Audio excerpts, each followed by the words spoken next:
Today I'm going to talk to you about a paper that we did that is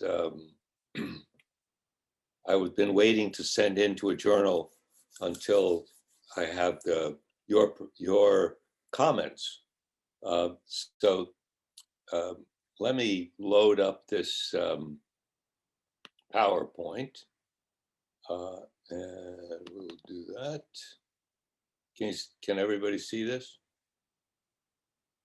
Here it is. Yes. Okay. Let's see if it'll.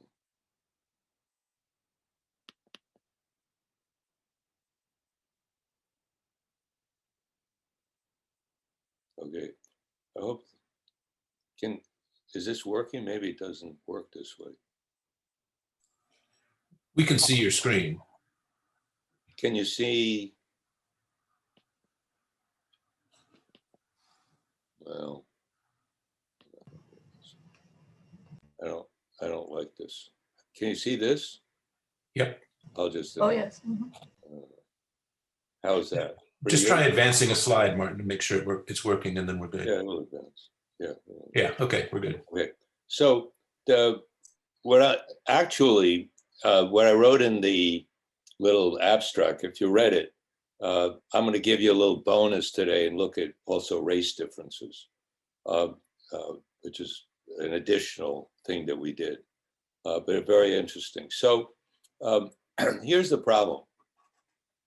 Everywhere in the world, students from lower social class, it's supposed to say lower social class backgrounds, average lower academic achievement than higher SES students. We just take this for granted, but there are many, people have been trying to figure out why that's the case for a long time. And of course, there are probably many reasons. It appears that students come to school less prepared than from lower social class backgrounds, less prepared academically before they ever come to school, and never catch up. So this difference is of interest, how large that difference is, but it's also interesting to see, well, there are a couple of interesting things to see. First, do the differences get bigger as students advance in school? In other words, are the differences larger in middle school than they are in primary school? And is the trajectory of students through the grades of different social class backgrounds, does that difference widen? So that's one question. We're not going to talk about that today. The other question is, over time, within a given grade of school, are the differences getting bigger or smaller? And that is what we're going to talk about today. In addition to social class, in countries like the US and Brazil, I'm not generalizing to the whole world, but we know that in US and Brazil, Black students can score considerably lower than white students, even within the same similar social class background. So that's another major puzzle. We're not going to solve that puzzle, but I'm going to give you some data to see whether those differences are changing over time within one grade, the fifth grade. Allegedly, educational systems are supposed to try to overcome this problem of differences in achievement of different social class background kids. They're supposed to try to close this gap. Whether that's a reasonable goal or not is an interesting issue. And another issue is, are they achieving this goal? And we're going to be able to talk about that because we're going to be looking at these differences over time. And the other question is, if they're not achieving this goal, or if they are achieving this goal, can we explain why they are? What are there factors that we can look at to try to understand what is going on to either assist the achievement of narrowing the gap or the failure to narrow the gap? So there are just lots of interesting issues about these differences. And frankly, uh, despite massive amount of stuff that's written about this, um, I don't think we really know all that much about what's going on. I mean, frankly speaking, I mean, there's been so much written about this over the last 50 years. It's quite amazing that we haven't really gotten deeper into it. There is some interesting stuff that's come out, but it's a great area for study. And uh, now with these big data sets, maybe we can make a little bit of progress. So let's see what we can do today. In this paper, Leo Rosa, Alexander Simonis, who was an engineering student um, here at Stanford, and we estimated differences in the Prova Brazil mathematics and Portuguese test scores of higher and lower social class students um, in the 75th and 25th percentile. We compared the 75th and 25th percentile. We also compared the 90th and the 10th. I'm not going to show you that today, but make some remarks about it. So we compare these different percentiles on a distribution. So we have the distribution of social class index that we constructed, and we look at the 75th and the 25th percentile and say, okay, what is the difference in the test scores of the average test scores of these two groups? And so it's in the top quartile versus the bottom quartile, is really correctly said. And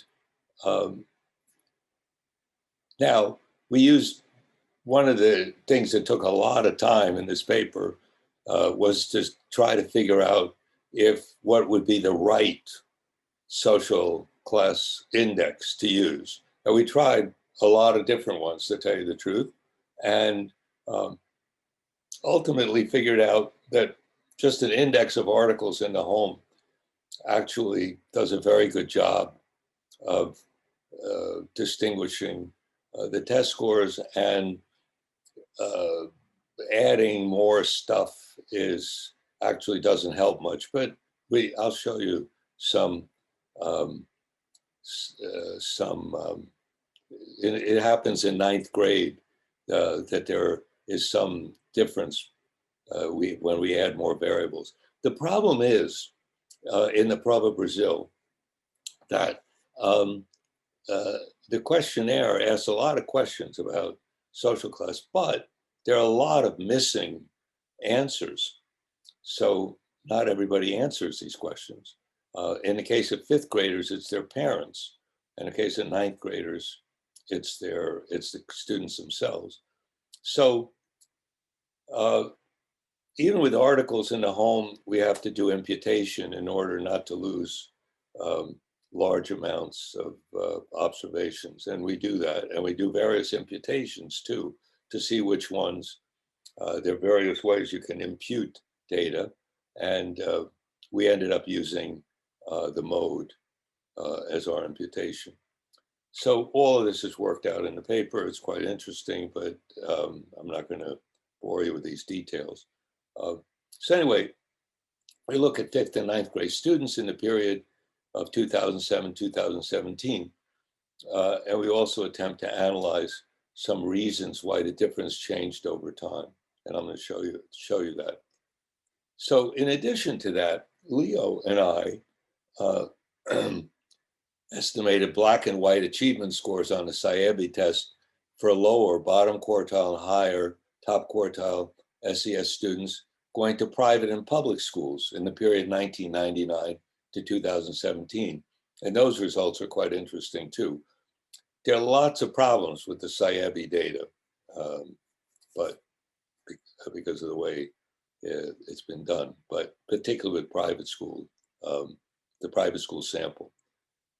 Anyway, so the data, as you know, the Prova Brazil has been given to all 5th and 9th grade graders in public schools with more than 20 students in each of these grades every 2 years since 2005, and the data are reliable since 2007. The 2005 data present a lot of problems, so we didn't use it. But 2007, 2017 is pretty clean. But by the way, if you have any questions or you want me to kind of slow down, I would be happy to do so. But if you have any questions, just ask me about any of this stuff. So the students are tested in math and Portuguese, and in addition, they give detailed questionnaires to students, students' parents, teachers, and principals. And it's a very rich data set. We have it for all these years. If people want to use the data set, you just have to ask us. And we've really cleaned it up. So that's even better. So it's interesting. The data are available for individual students, but they don't provide an individual identifier. So you can't track the students. See, theoretically, since they're given every 2 years, you could look at students in the 5th grade, and 4 years later, you could look at them in the 9th grade, if you could identify them. But unfortunately, Inepi, which is the testing agency, all these years, is not bothered to create a anonymous identifier that would allow us to do that. It's kind of sad that they don't do this, but because then we could do a lot of value-added stuff on this. But what you can do is you can identify schools from test to test, so you can track schools. If we didn't particularly do that, but you can also track municipalities, and of course you can look at states over time, and you can identify the students with the schools, so you can actually identify students with teachers in their grade, not the exact teacher, but with the teachers in the grade and other characteristics of the schools. And we do that in this study, as well as the municipalities and the states.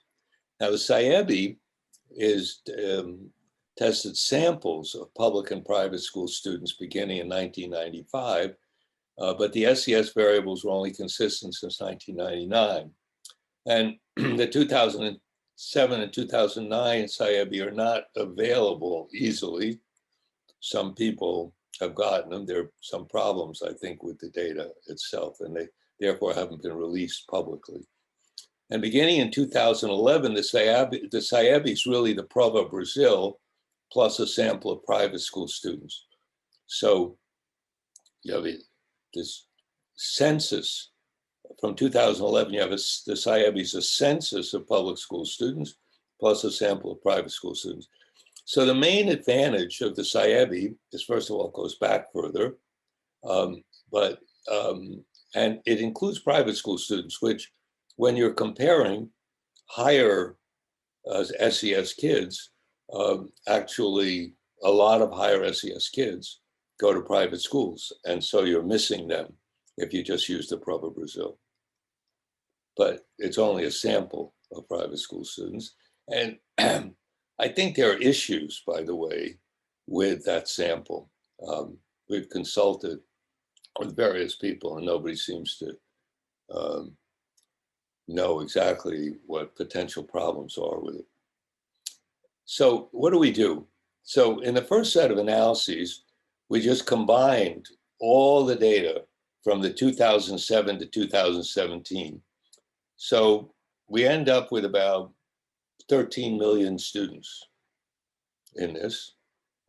And what we did was we estimated the students' mathematics and Portuguese score difference between the top quartile and the bottom quartile kids, and then 90th, the top decile and the bottom decile students of the distribution. And we attempted to see how this difference changed from in each of the years, 2007, 2009, 11, 13, 15, and 17. Six tests, six testing periods. So what do we have to do? Well, first of all, we had to figure out what items we would choose for our SES index from the many that from the questionnaires. And then we generated the index for each student in each of the 6 test years. Each student got an SES index for each, and not the same students, but every student in each of the 6 test years got an index. And then we estimated the test score gap and its trajectory over the period 2007 to 2017. And then we adjusted the test score gap for first race and gender and age of student, whether the age was the normal age for that grade or not. And then we added the school SES and other school resources, like teacher characteristics and school characteristics. And then we added municipal characteristics, and we also did state fixed effects in addition to that. Okay, so for the sake of brevity, I will only show you the results for the mathematics tests and the 75th versus 25th percentile difference. When I say 75th percentile, I really mean top quartile versus bottom quartile. And the results for the Portuguese tests vary somewhat less over time than in mathematics, but the gaps are similar. And then the 90th compared the 10th, the top decile versus the bottom decile. SES percentile gap is, of course, much larger than 75th versus 25th. And the gap increases more in the 5th grade than the quartile gap, suggesting that the gap is increasing because of what's happening at the top and the bottom, the very top and the bottom, more than in the middle. So it comes from more extreme ends, the growth in inequality. And although the gap increases for 5th graders, the gap for 9th graders barely increases in this period. And that's pretty interesting, why that's the case. And we can talk about that at the end. So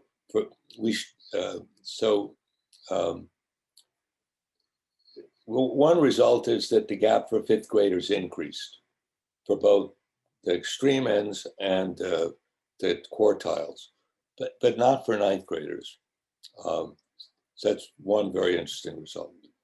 Then, in addition to this, we control for a series of covariates, beginning with family variables such as parents' education, and then we add individual student characteristics that include race, gender, and student age.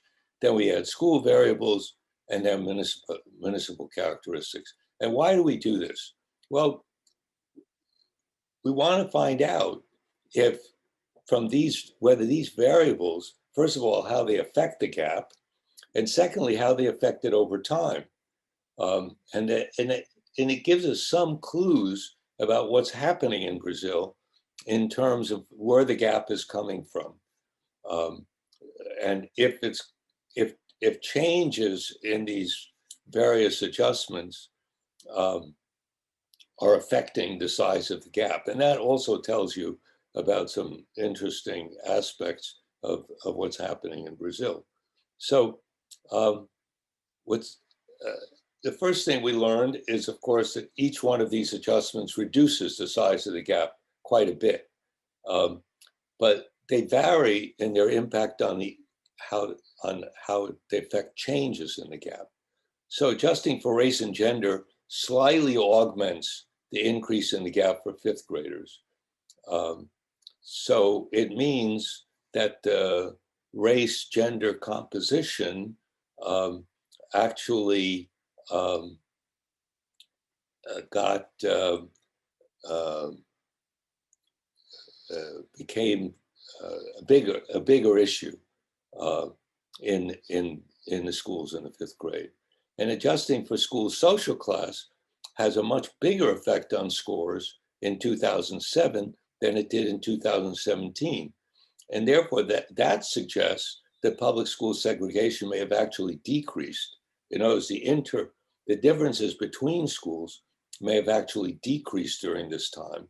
And it turns, the municipal effect is very small when you adjust for municipality, but it does actually seem to, the differences in municipalities seem to have had become a little bit greater over time than before.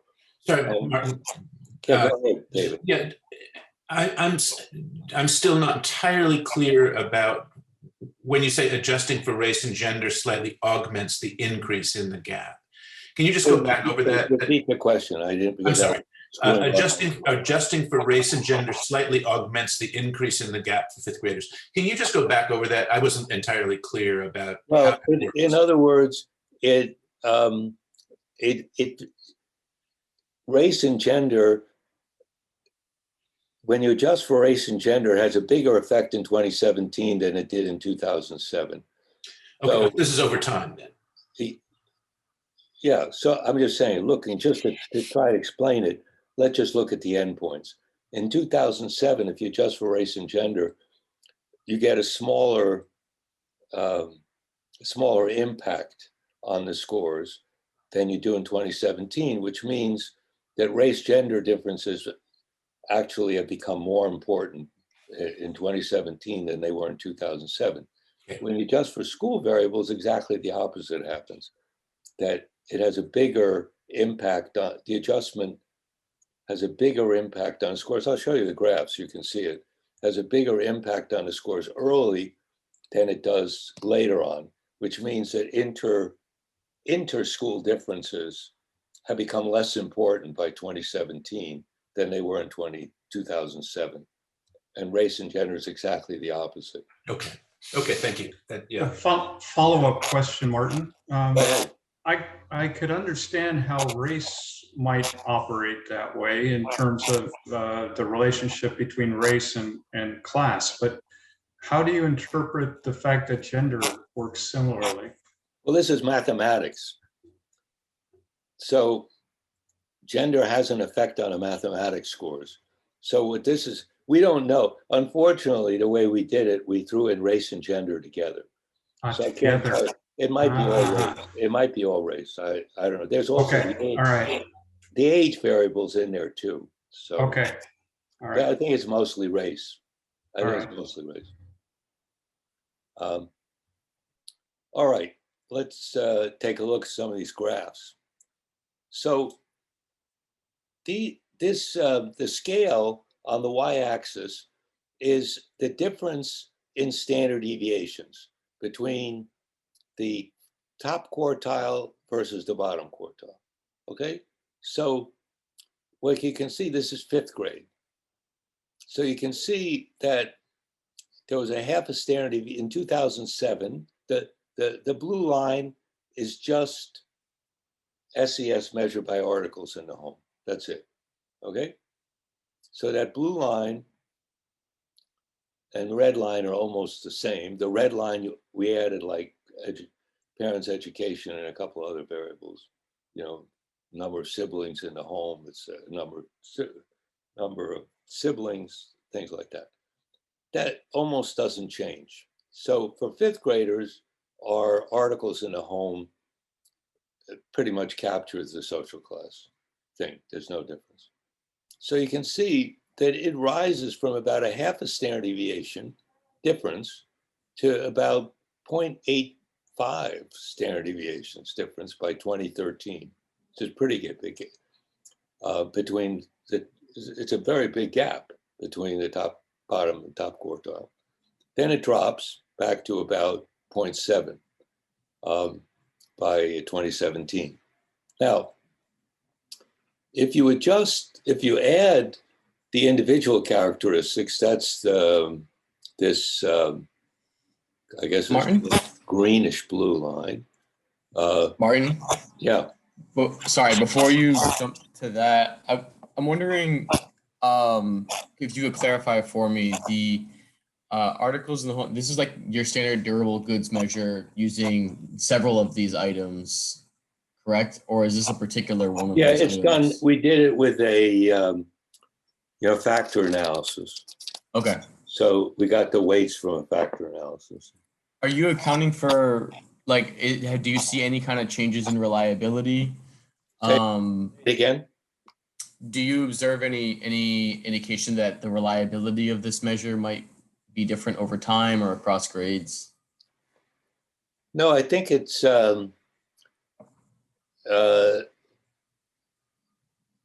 we looked at we tried. If one way to test the reliability is to look at what effect adding other variables to the social class measure has on this gap, measuring the gap. And you can see that it really doesn't. In the 5th grade, we have more. In 9th grade, it's somewhat different. But the nice thing about the articles in the home is that it, first of all, there are many fewer missing observations than when you include other social class measures. And secondly, it seems to, in terms of explaining the amount of variance, I forget what it is. It's pretty similar across years. So I don't know, would you recommend other tests of reliability? So yeah, I'm just not, so I've done some like test theory stuff with this, with the durable goods items, but I haven't looked at it over time. But I know the reliability is not terribly high. It's not bad. I think it's like around 0.7 for the most part, but it gets pretty low closer to the tails. So especially looking at 90-10, I think the reliability gets, you're talking about people where it's estimated pretty low reliability. But if it doesn't change over time, it's not going to be driving the trend, right? So, so I'm not really sure what to make of it. I just sort of, as I think about 5th versus 9th grade and how this changes over time, I just was curious if there's any evidence of that changing over time. Well, I'll show you the 9th grade in a second, and then you can see what you think of it. So when you add the gender race thing, so you can see that's this line. So everything's cumulative. We're adding variables. So now this line shows that by adding race, gender, and age of student, you definitely reduce the gap. So you've explained away part of the gap by these other variables.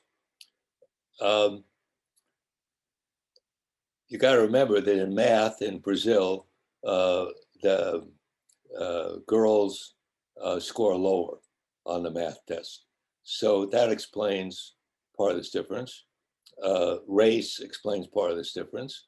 And look, however, as I said to you, the gap, it reduces the gap more in 2007 than it does in 2017. In fact, the big change comes, it actually is a slight increase. I doubt it's significant, but there's a slight increase between 2007 and 13.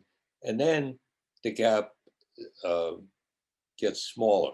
It adjusts it downward less. So therefore, it appears that race, gender differences, race, gender, age differences are less important in explaining the social class gap in the later period than in the earlier period. Remember, these are public schools. These are only public schools. So you always have to keep that in mind. Then you get this huge drop in the gap when you include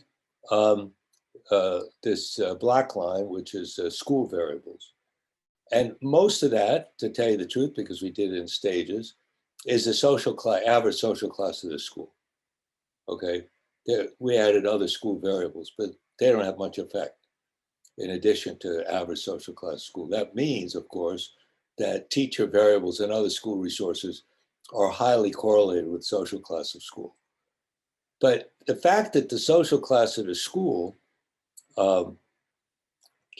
explains a huge difference. It dropped, actually, once you include the social class of the school, you've only got a gap of 0.05 versus 0.5 when you don't adjust for anything. So you've explained away like 90% of the gap with basically race, gender, plus SES of the school in 2007. But by 2017, the gap has increased, but you have gone from 0.65 down to 0.335, let's say.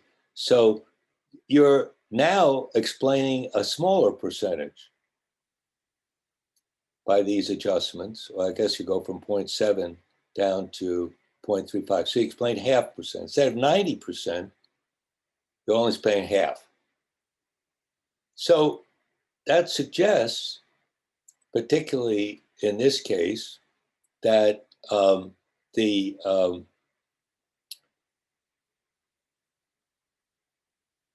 social class of the schools has the variation has decreased in terms of this gap between the top quartile and the bottom quartile. Where you go to school has less of an effect on the gap than it did in 2007. So if you're a lower social class kid in 2007, where you went to school had a bigger effect on your test score than compared to a higher social class kid than in 2017. Martin? Yeah. Not being that familiar with educational policy in Brazil, what happened between 2007 and 17 that might help us understand this change in school composition, if anything? Is it individual decisions, or were there some policies?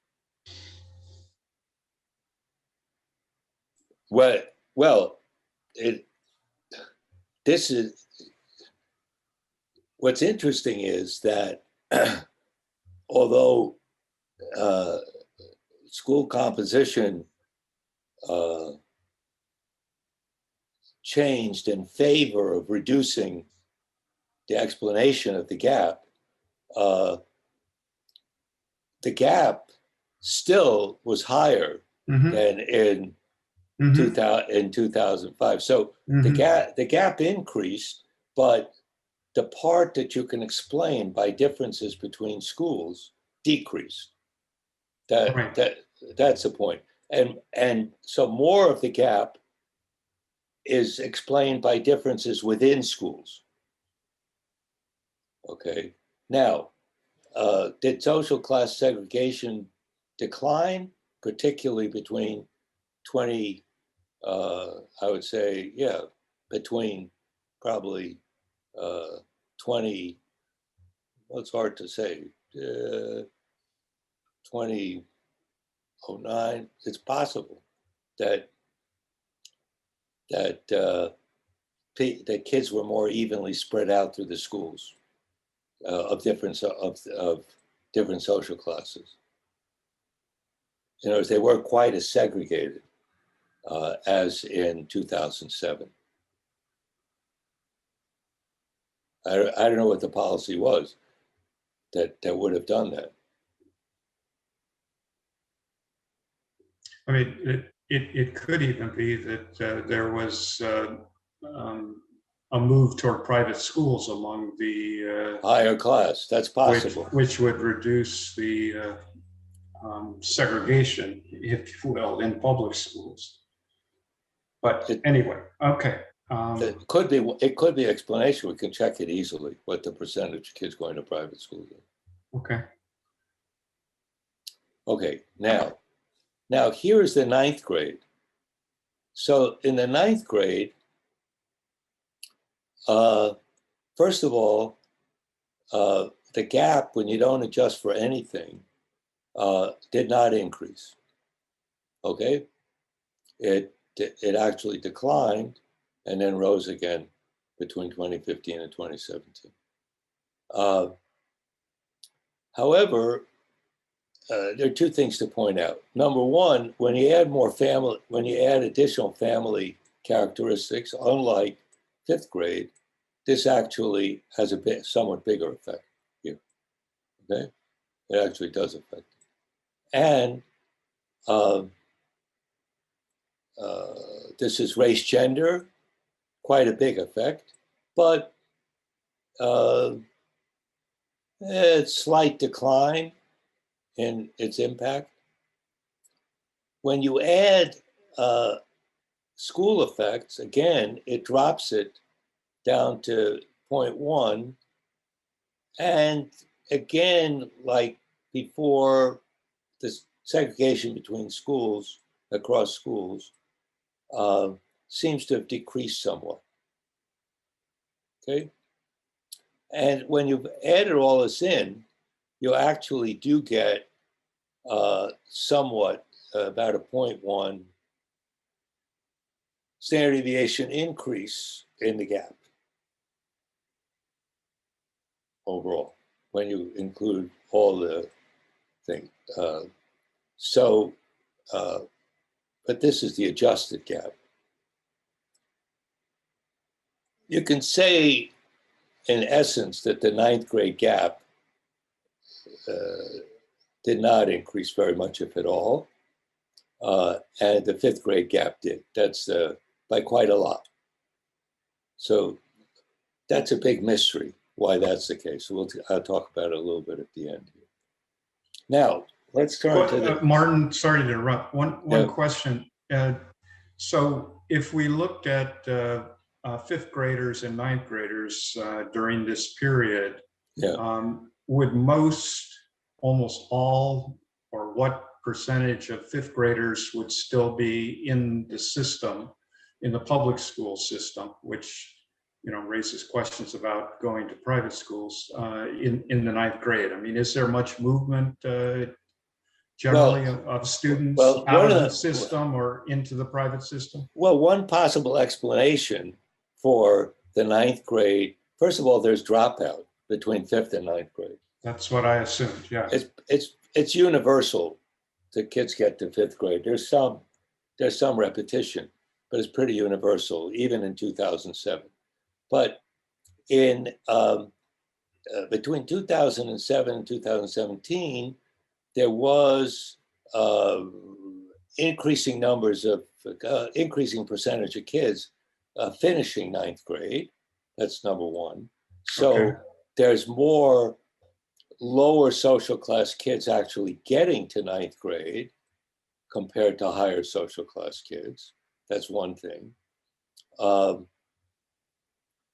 However, at the same time, you do have more lower social class kids dropping out on average than higher social class kids, many, a much higher percentage. So you're probably, you're in some sense losing the lowest scoring 9th graders. And that may be one reason why the gap did not increase So even though you're getting increasing numbers of lower social class kids, the lowest scoring ones may be dropping out.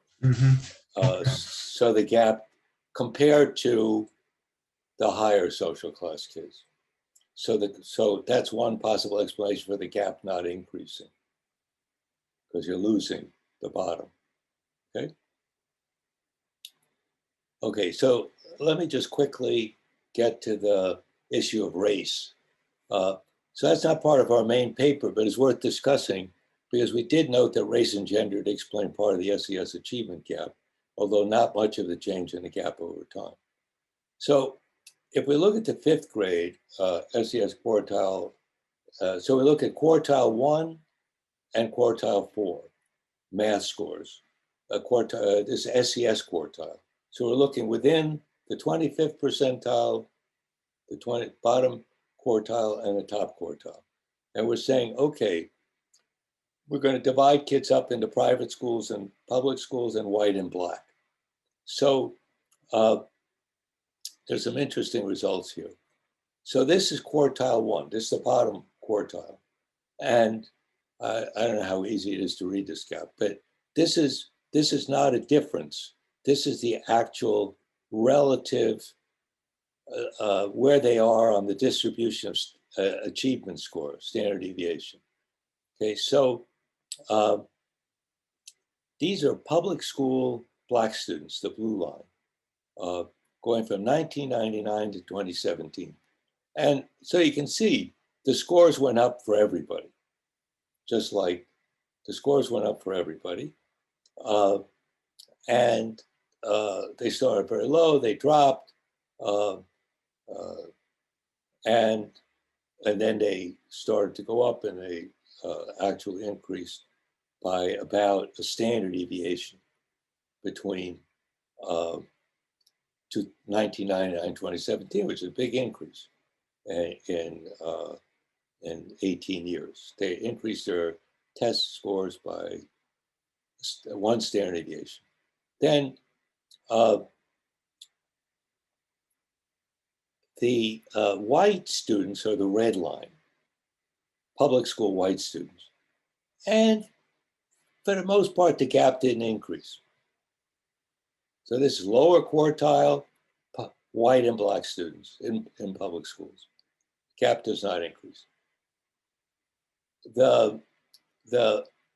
This black line are lower quartile black students in private schools. Now, looking at this lower quartile, there are not that many lower quartile white or black students in private schools. So they're not, it's really the best indicator of whether gap is closing or increasing between blacks and whites is given by these red and blue lines.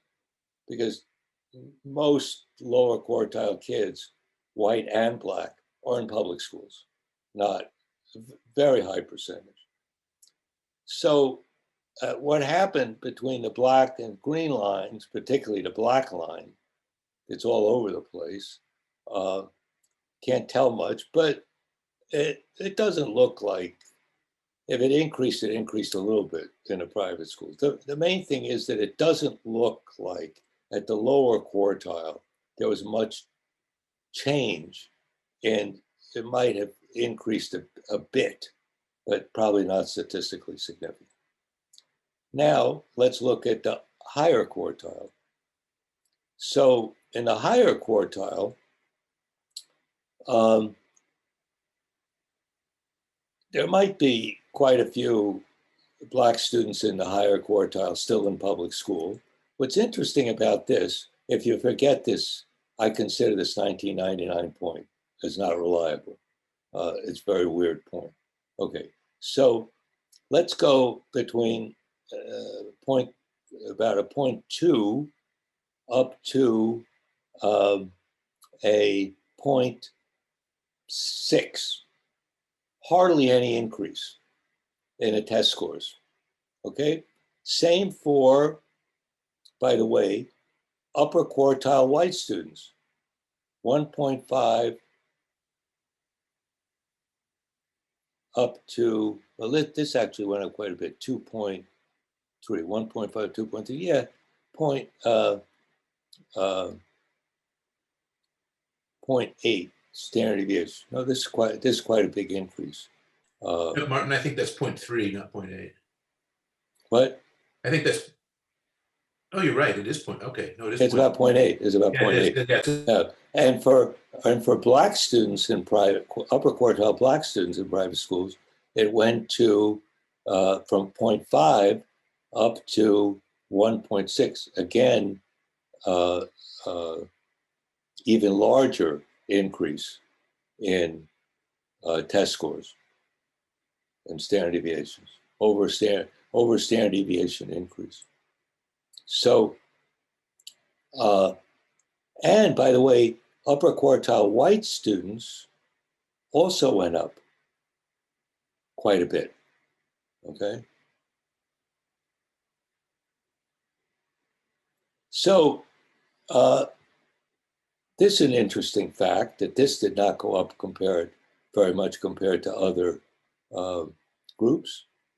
And if we look at the upper quartile in private schools between black and white students, there was a small decrease, I would say, not so small, in their test score difference between white and black in this upper quartile in private schools.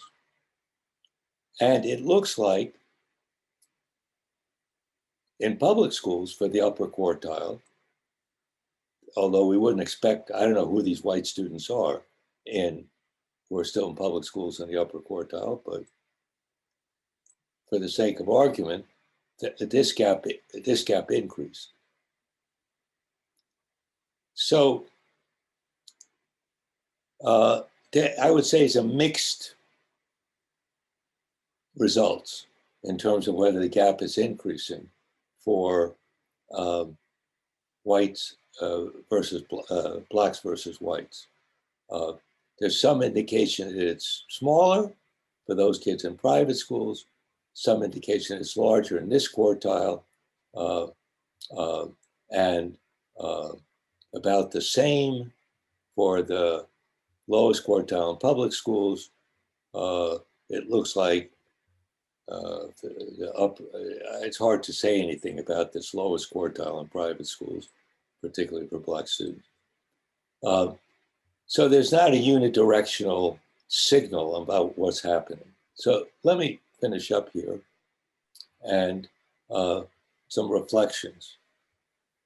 So the achievement gaps between higher and lower SES students definitely increased in the 5th grade in public schools.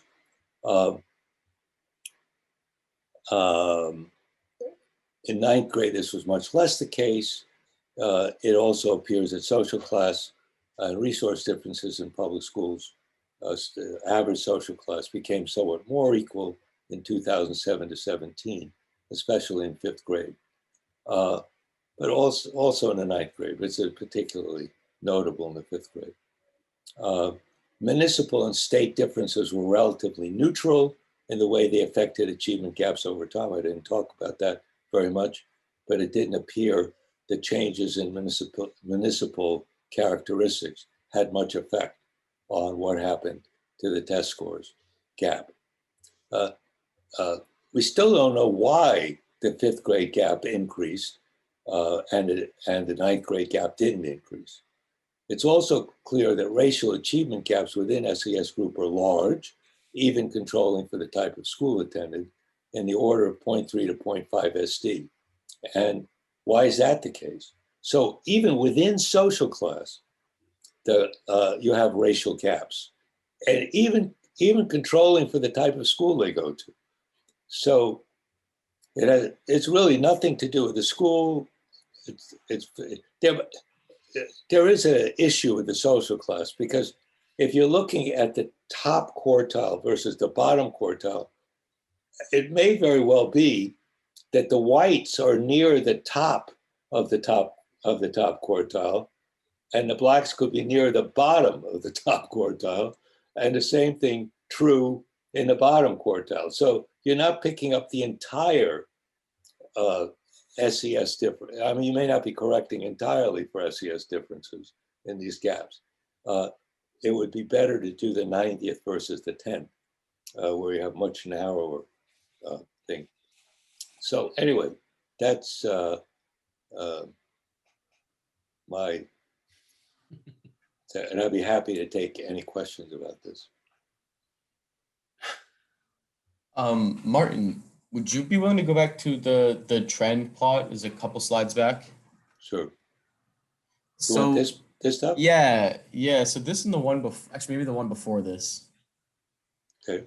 So I'm wondering here, is the standard deviations used to standardize this, like a standard deviation over all years? Because I'm confused. No, it's by within. seeing, It's within it would year. Right? be within year, right? You would think, but then it's weird to see the first quartile of all of the groups is at positive 0.5 standard, like after standardizing. Like I'm sort of confused because it would seem that then, like you would think that the first quartile would be below the mean. Below zero. Yeah. So I'm like, I wonder if maybe some issue happened with standardizing in those later years or something, because it's, that's a good point. So you're saying on average, no, it must be standardized to the mean for the whole set. yeah, I think that might be happening, which I don't think is what you want, because I think the scale scores might just be changing. There might just be like a generic sort of change in the scale scores are going up. There's no question of that. Yeah, I mean, I guess you could assume that they're like very well linked over time, but generally that's not great. I can check that, whether this was done to the mean for the entire sample or versus or within thing. But I think you're right that it would be different if it were for each year. I'm also thinking where I think this, I'm pretty convinced that you're picking up something real. I mean, it's especially from the earlier slides, it's such a large change in the gap, and the amount that's accounted for by fixed effects. But I'm wondering, so I guess this comes from my training from Sean and him always like really hammering on reliability and attenuation concerns. But I know that Saebi reports, or at least I know Pro Brazil reports the standard errors on the achievement scores at like an individual level, if I remember correctly.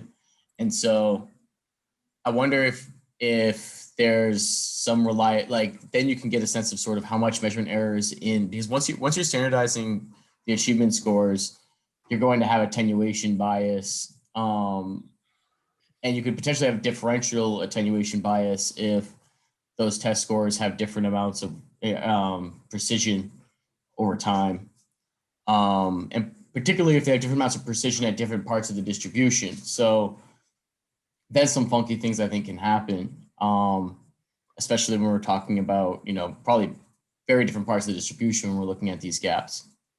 So I don't know if you guys have looked at all at that. I think Sean there's an appendix to Sean's chapter in Wither Opportunity that I think is useful for sort of thinking about how to account for the dual reliability problems of both of these SES achievement gaps. Because it's always for me hard to wrap my head around, because there's kind of issues on both ends of it. But at the end of the day, I think most of what you're finding is going to hold up, though. Yeah, I think for the quartiles, it's less of a problem than for the top and bottom deciles. Yeah, I would think so. Okay, thanks for that. We'll check that, and we'll check this also for this for these particular scores, how they're if I look at the regression analysis here, I have a feeling that it's for the whole sample for all years. That the mean is set for the mean, and the deviation. These scores are set relative to the mean for the whole sample. For all years together. Otherwise, they wouldn't be increasing, right? Well, yeah. Well, so they could it, be, they could, right? So so it's just a question of whether you're trying to look at sort of real learning change, but then you have to really lean on the test measurement, right? Like on the test scores actually really capturing the same thing in each year, which I don't know how it goes about doing it. It would, if you were measuring within year, there's no reason why they would go up. You just have relative to each other each year. They'd always be at zero. The year would be at zero. The mean would be at zero. Right, but for an individual group, for say like the first quartile public Black students, they could be closer to the mean or further out from the mean, right, in the distribution. Oh yeah, so they could still move. It would just be move their position. but they would just move relative to each other each year. I think you'd be correctly measured. I think the question is whether this way of doing it distorts what's happening within each year. That's the question.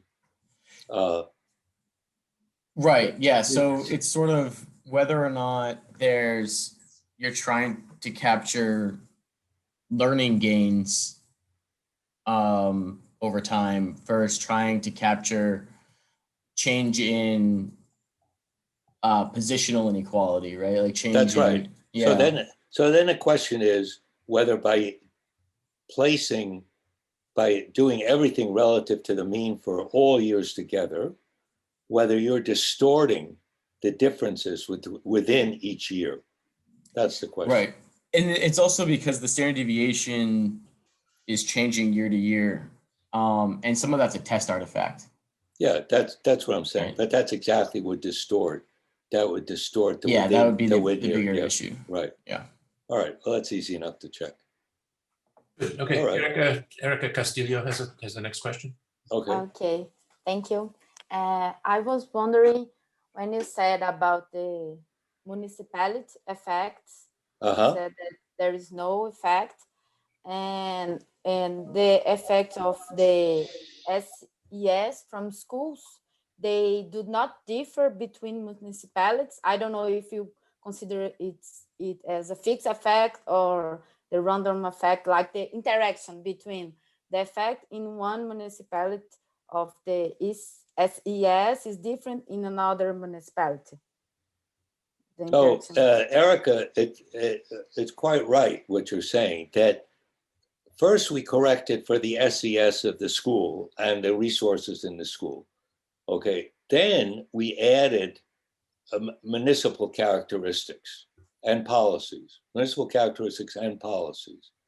So you're quite right that once the SES of the school is, I'm trying to remember whether, I think we did it over the entire, we use SES nationwide. We were talking about doing it within region because of the nature of the SES, because there's such big differences between regions in SES. Yeah. I don't remember exactly what we did, but you're right that once you adjust for SES of the school, adding municipal characteristics does not do anything to I can show you the fifth grade is a little bit bigger. In the fifth grade, the green line is adding municipality. So in the fifth grade, it has a little bit of difference between that in addition to the SES of the school. Interestingly enough, it looks in the fifth grade like the municipalities actually in some sense, increased, had greater, in 2017, looks like they had a greater, relative to SES of the school, had a greater variation than in 2007. But it's small difference. So the two things are very correlated. The movement of SES, variation in SES between schools is similar to the movement of the characteristics of municipalities. Variation Yes. between a municipality. So it doesn't add very much. Yes, because I was wondering if this effect in the temporal line, it's the same for the whole country. This, okay, you said that in 2017, it's less important than in 2007. Right. And I was wondering if it's in the north, in the south, if it's the same. Maybe in some regions, this gap can be decreased, this effect can be smaller, or can be bigger. I don't know if it's this whole trend is the same for a country so diverse like Brazil. Well, in the paper, I didn't show this today, but in the paper, we look at states. We look at what happens to state positions, what happens to the states. And I'm trying to see, I'm going to talk about that here. So there is variation among states. And let me tell you what it says, what we said here.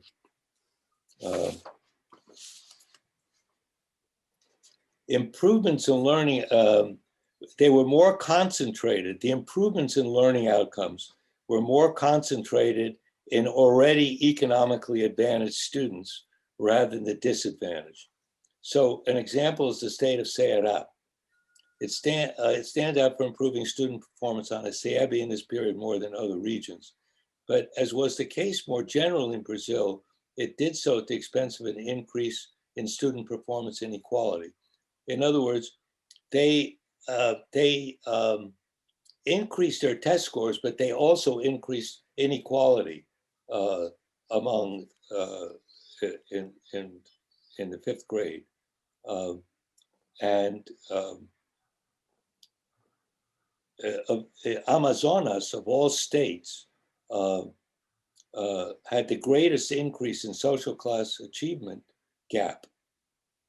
Amazonas of all states. So we characterize states in which test scores went up, inequality went up, test scores didn't go up very much, inequality went up, test scores went up, inequality didn't go up, and test scores didn't go up very much, inequality. No states fell. All states increased in the fifth grade. All states increased inequality. Some states less than others, but all states increased inequality, and all states some had large increases, some had small increases in overall scores. In ninth grade, there were some states in which inequality dropped. Okay, so we look at the variation on these two parameters, increase in scores and increase in inequality by state. And we just do a graph that shows where the states fell in these, on this sort of in these different quadrants. Okay, thanks. Okay, Mark? Martin, why did you do the analyses that, well, the SES focused and the race focused on two different data sets rather than on one of the data sets or on both of the data sets? Well, we did. We didn't do the race focus in the first paper because we're focusing on SES, but we could do the 2007 to 17 looking at race. The thing is, we can only do it in public schools on that stuff. I guess I guess once we finished the first paper, we said, oh, wait, we better do more on race. And so then the SIEBI, we're also interested in the private school versus public school. So we just did that analysis recently just to see what was happening on race. But you're absolutely right. We could go back and do the race factor. We could look at race differences in the public schools and look at the race gap within social class. We could do it just like we did. And you may have included this in the paper, but to me it was confusing for you to load race, sex, and age all at the same time, and not really knowing which one, was the key factor.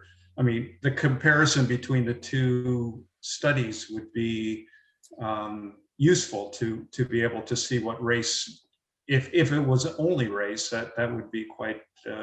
Yeah, you're absolutely right. Okay. So, Martin, I have two questions about this change from 5th to 9th grade. And the first is just, to what extent do you think that's a selection effect resulting from dropout among poor and Black students between those two data points?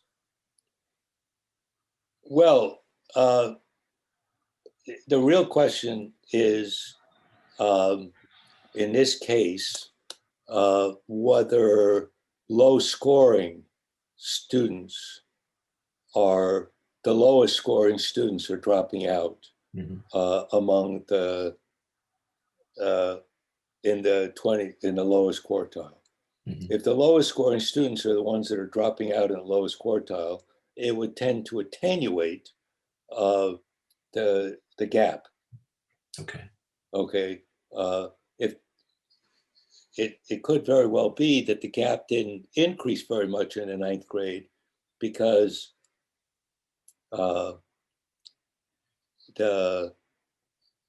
you've just lost the lowest scoring students. And so and in fact I'm not sure whether it's true or not, because you would assume that over time the lowest scoring students would be more likely not to drop out over time. But yes, as enrollment rates increase. Yeah, that's right. So in 2007, you'd be losing more lower scoring students than in 2017, because dropout rates decreased in this period. So you would think that the gap would increase as a result, because you would be retaining more low scoring students. So the gap would increase. It may be that didn't happen. It may be that more lower scoring students dropped out later than earlier. But it really, you can see in both cases, by the way, that once you include the SES of the school,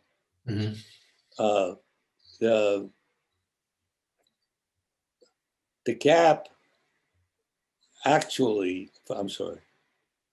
for the 5th grade goes from increase from about 0.6 to 0.35, so about 0.3.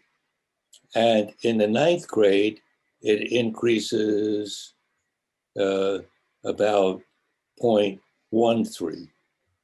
So even there, you do get a bigger increase in the gap in the 5th grade, but it's not that much bigger than when you just look at the top line, in which the gap didn't increase at all for 9th grade, but it increased by 0.5, by 0.2 of a standard deviation for the 5th grade. I wonder if that could be a function of school size. if, you know, the Ensino Fundamental 2, you know, are they larger schools? So that you actually, a thought just occurred to me, because there's a lot of shifting, as Felipe Rec has showed. There's a lot of shifting from municipal to state schools between the 5th and 9th grade. Okay. And in Sao Paulo, at least, the kids catch up. So it very well may be that one reason that this gap is lower in the 9th grade is because the state schools are actually better at closing the gap than the municipal schools, where most kids in the 5th grade are in municipal schools.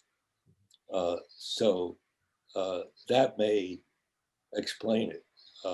Now, in some states like Ceará, everybody's in municipal schools all the way through the 9th grade. Okay. So it varies from state to state. But we've adjusted for that by doing state fixed effects. But that could be an interesting explanation, that in fact the state schools lift the bottom kids more than the top kids. And it may very well be that in many states, the lower social class kids may be more likely to be in the 5th grade of municipal schools and then shift over to the state schools and get a bump up in the 9th grade. Yeah, no, I think, and I think that helps answer Mark's first question too. I mean, it gives you a policy, a manipulable explanation for why this is happening. So that'd be a very interesting thing to look at. Yeah. Second question is not really a fair question, but I'm going to ask it anyway. You know, because I think that and I'm not immersed in this literature, so I could simply be wrong, but my memory about the sort of achievement gap literature in the United States is that if anything, the trends are the opposite, that the gaps, you know, widen over time, that in 5th grade, they tend to be relatively small and they get bigger. And I'm not even certain that that's true, but do you have any sense of sort of the comparison between the Brazilian case and other cases? Well, let's look at the absolute level of the gap here. Yeah, you're right. The gap actually is larger in the 5th grade than it is in the. It didn't start out larger, by the way. It just got larger. That's pretty interesting. It's the same in 2007 for the 2 grades. Well, you're right. The gap does increase somewhat. It doesn't appear to increase that much from, according to Alexander and Entwistle and that group, using the Baltimore study. Doesn't seem to increase from schooling. It seems to increase from stuff outside of schooling. But I think most of the increase, by the way, was in that study was in primary school and not between 6th and 9th grade. Okay. So remember, this is the gap in 5th versus the gap in 9th. Right. I'm not sure. The interesting thing is that I don't remember what Sean's paper on the increase in the test score gap in the US. I don't know if he was looking at primary school tests. I don't remember whether it was primary school or 8th grade tests that he was looking at, or even high school tests. I don't remember which level he was looking at. Are you referring to Lucida or the earlier papers? The 2011 paper, in which he looks at the 90th percentile versus the 10th percentile. My recollection is that in that work, he's looking at, he's like kind of using a bunch of different data sets. So he's controlling for age. He's sort of estimating at the same age what the gap is. Yeah. But he's using data sets from a variety of ages. Right. Correctly. But I wonder whether most of the tests are lower in primary schools are higher. If he's using state tests, of course, he's got lots of different grades there. But I don't think he was using state tests. I think he was looking at national tests. Mm-hmm. He could be, yeah, he could be looking at fourth graders versus eighth graders, fourth and eighth graders, possible. In any case, I don't. It's very difficult from the NAEP. The only social class variable you have is free and reduced lunch. We looked at the gap in the NAEP between 2003 and 2017, I think. And the race gap in the US is decreasing, but the social class gap does not seem to be changing. But of course, he used income data for looking at social class, and the free and reduced lunch is not a great measure. It can measure poverty, people in poverty versus everybody else, but that's not where he was finding a big change. He'd find a big change in the very top of the distribution in the 90th percentile, and you're not picking that up at all when you look at free and reduced lunch. By the way, the 90th versus the 10th showed very similar results for this. The gap was larger, but very similar results to the 75th versus 25th. Okay, so we've reached the point where the seminar is officially over, but I imagine that Martin is happy to stick around and talk further if there are additional questions. So, but anyway, thank you, Martin. This was it's really, really great. It's really, really interesting stuff. Yeah, thanks. So Erica, is this similar to the stuff that you were doing with in Minas? Yes, it's a little bit because we analyzing municipality unit. Right. Oh, you're looking at municipalities. Yes, yes. But the general idea is very, very similar. We are analyzing socioeconomic gap, gender, and races as well. Yeah, you probably use the Prova Brazil SES measure, right? We recalculated with the contextual questionnaire, yes, and but we use IRT, not PCA. Oh yeah. I've discussed this with Chico. Yeah. Yes. Right. So, any other questions? Martin, could you go to the upper quartile in your race analysis? Sure. I mean, the lower quartile, as you said, is less clear. Well, it's good on public schools. It's good on public schools. And this one's better on private school.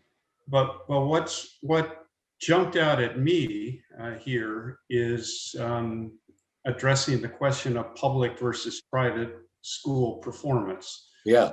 And what else can you say about this? I mean, it looks like both the Black and white students generally do better than their peers in the public school. That's correct. Are there other? I mean, obviously, your SES measure is,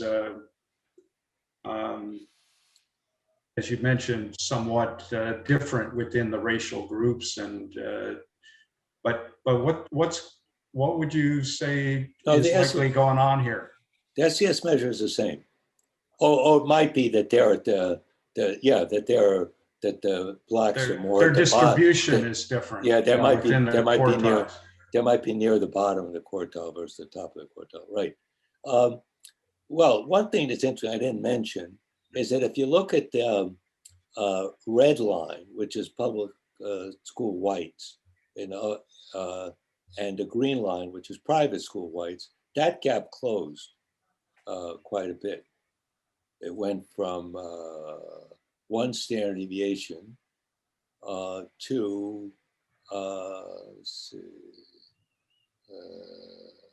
1 point what? Can't see right. 1.7 to 2.4. So it dropped from one standard deviation to it dropped about 0.3 of a standard deviation. So, well, you know, in analyzing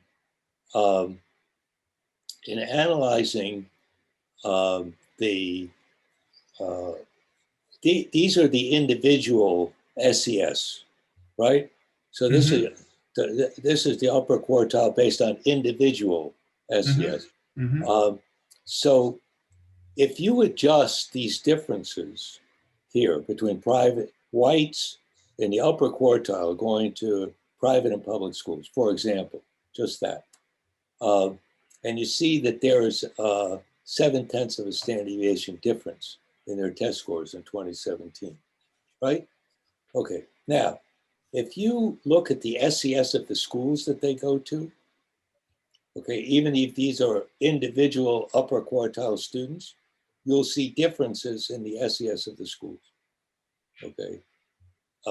So these kids, these public school kids are going to lower SES schools than the private school kids.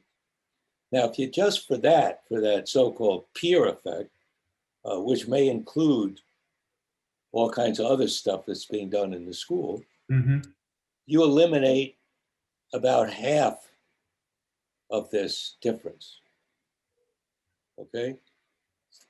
But that said, Brazil is one of the few countries in Latin America where kids in private school for the same SES and same SES of the school score higher. In Brazil, they still score higher. So we're working on that issue right now. It's unclear if you do a propensity score analysis, if you just do a regression analysis, OLS, and you adjust for this stuff, for the SES of the school, in Brazil, you still get higher test scores in private schools, okay? The gap has decreased somewhat over time. But if you do a propensity score analysis, the difference is still positive, but it's not significant.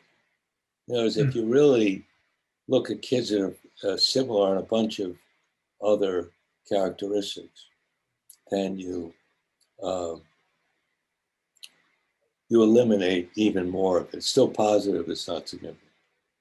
But I think you can safely say that Brazil is pretty unique in that the private schools, kids in private schools seem to score higher than kids in public schools for similar characteristics. But both public and private schools obviously don't eliminate the difference across race. They don't at all. But if you, and maybe naively, I don't know, maybe it is an appropriate interpretation. If I'm a head of a Black family in Brazil, sending the child to private school, seems like a good option versus sending them to public schools. Same for the white. Well, it looks like your kid will do about as well as a white kid in public school. Yeah. From the same SES. Martin. Yes, Ricardo, how are you? Yeah, how are you? Sorry, I arrived late, so I have some internet problems here, but anyway. So just one question.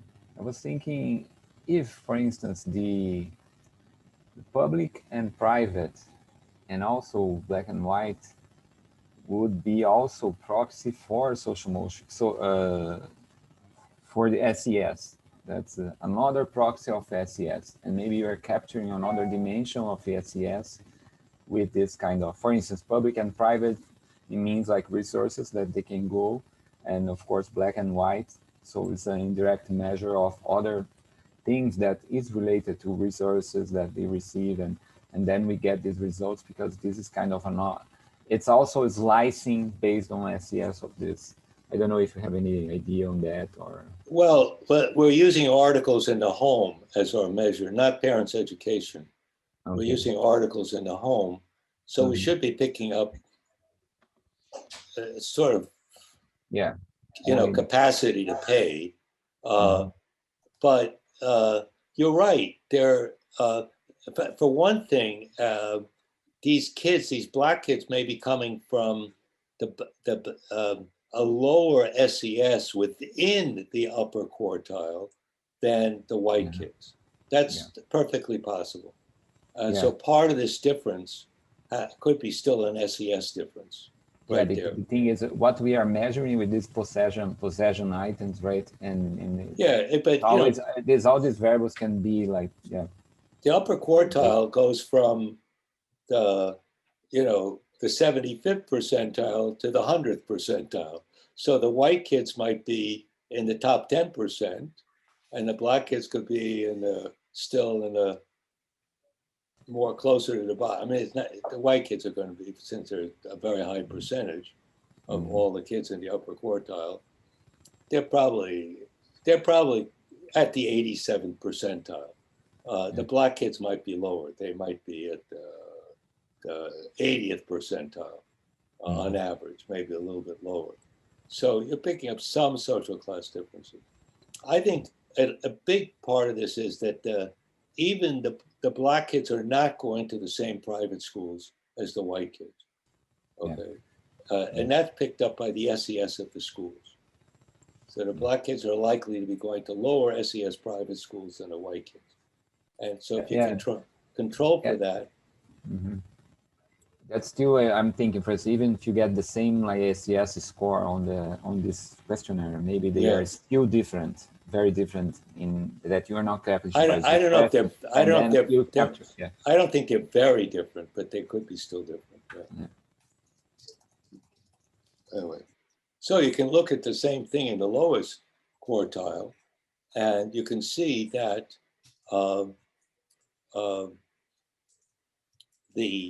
in the public schools, there's actually quite a bit smaller difference. It's about 0.3 between the white kids and the Black kids in the lowest quartile. So the differences expand at the higher quartile. That's what's kind of interesting. It's more compressed. In the private schools, it's actually larger, about 0.6 between the Black and white kids. Although it gets in 2017, the Black kids actually did better in the private schools than the white kids, but I don't know how reliable. Lowest quartile kids, Black kids in private schools, it's a very small number overall. But I think the red and blue lines do reflect that there's compression at the bottom. In other words, there are differences in the public schools between white and Black kids, but they're generally much smaller than in the upper quartile. Yeah. Interesting. And we have to check Josh's question about whether it makes a difference if you just do it within each year to see if the differences change. If you just look at the test scores based on SES, normalized test scores within each year. I kind of doubt that they will, but we'll see.